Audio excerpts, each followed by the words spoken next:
Hey everyone, it's Brian with GreyWolf Towers again.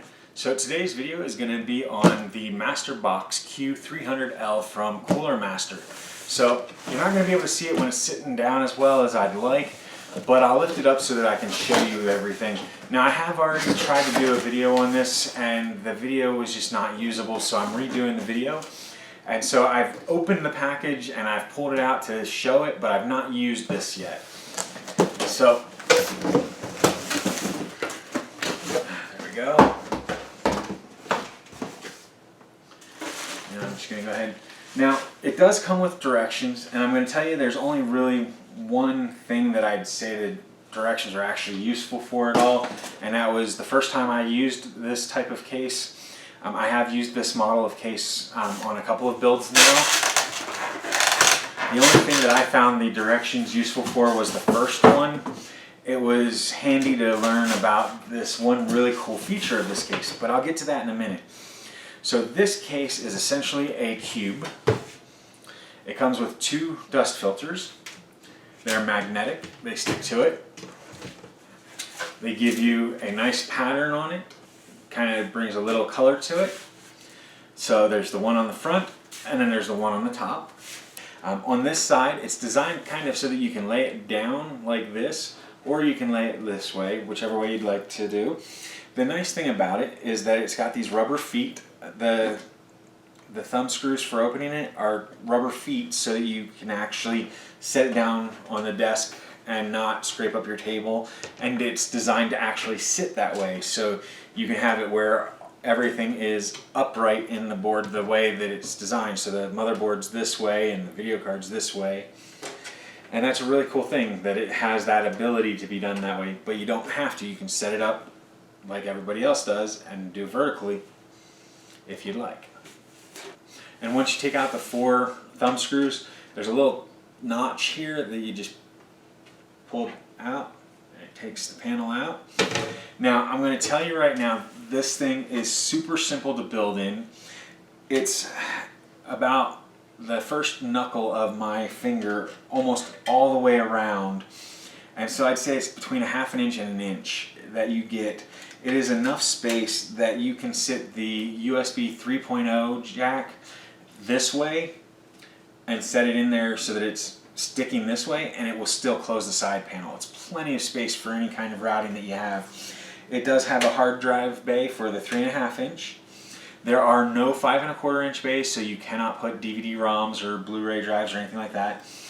There are a few spots to put SSDs, so you get 2 spots for that I've seen. Might be able to fit a third one in, but I don't see the spots for it. But you do also get the little, what do you call? I don't know what they're called technically, but they're the little notches or loops for cable management for doing zip ties. Really nifty. They're spread out all over so you get some good space. Plenty of room here for the back plate of the motherboard, and then up here you can fit your power cord. Up here you can fit your power adapter for the CPU for your motherboard, so that you can run it behind here instead of through the front of the case, and I'll show you why that's an important thing. So I'm just going to go ahead and put this back on real quick. Simple to put on. And then you just put your 4 little thumb screws in. And I'm looking forward to using this soon. I have plans for this already, and I will share a little bit of that in just a second here.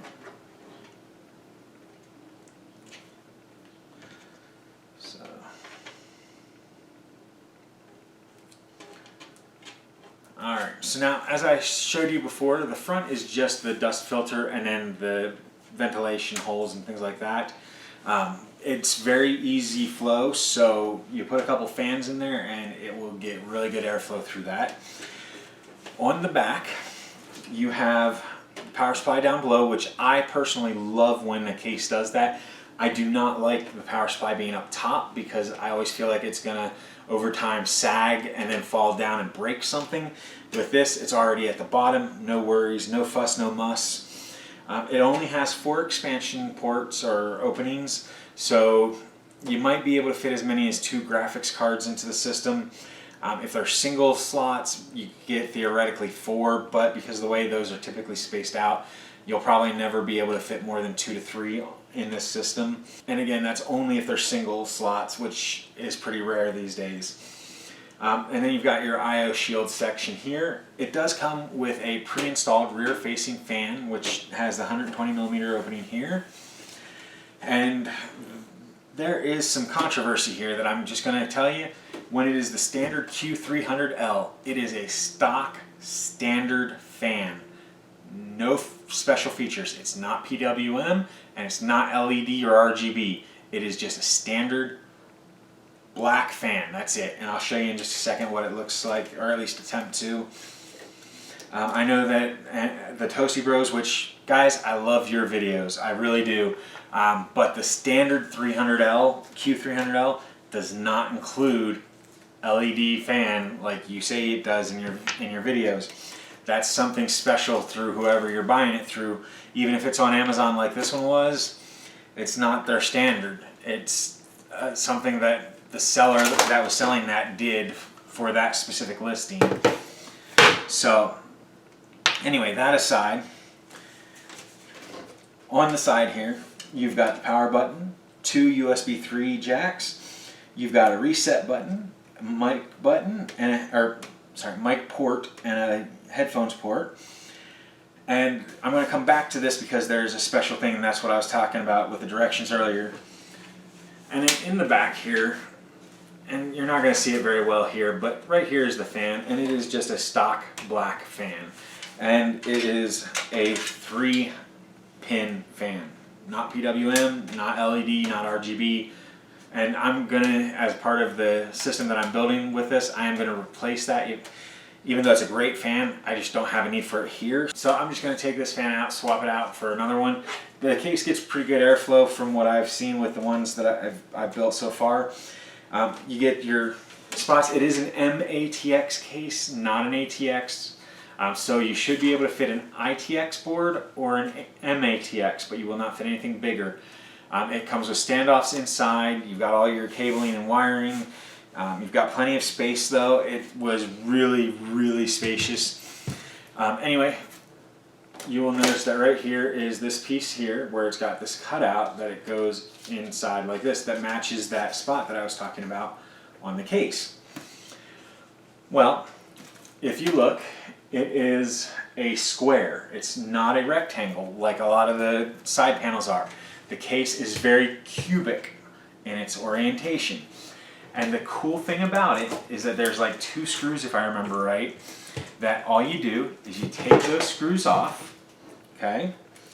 And then once those screws are taken off, you can actually switch that section, that little input segment of the case, where it's got the power button and everything. You can actually move that so that it's on the top or the bottom, so that if you lay it down, for instance, instead of sitting it up this way, you can actually customize that piece so that the power switch is where you would like it, and that way you get a little more of you in it, as opposed to just a case manufacturer saying, this is the case, take it or leave it. This gives you a little more flexibility and you get to make it more of your own. And personally, I kind of like it. I don't like that it's a acrylic panel. I really, really, really prefer tempered glass. However, for a budget case that's under $60, including shipping and tax, acrylic's pretty much something you're going to have to deal with on most of them. Cougar has their MX300 series, the 330 for instance, the MX330. That does have a tempered glass side panel, and it is roughly the same cost as this, give or take a couple bucks. However, in my personal opinion, the glass panel side is ugly. The reason that I say that is on that model, as opposed to it being custom fitted like this one, the feet are a little bit longer, so you get a little bit of space between the table or desk that you're setting it on and the case, but the glass panel goes all the way down almost to the bottom of the feet, and it goes past the bottom of the case itself. And personally, I don't like that. But again, that's personal taste. I'm sure there are a lot of people out there that do like that or would be okay with that, and that's okay. I won't hold it against anyone. I personally do not like that. So again, personal preference. But when I go to build this system, I will make sure that I share the system with you all to let you know what it looks like finished, so you can get a peek of this thing complete with everything in it. We are now over 1,000 subscribers, so thank you everyone that's subscribed. Now you will find on, probably somewhere up here, a option for community, and that is essentially YouTube's version of Facebook. It's a text segment where you can respond to posts that I make.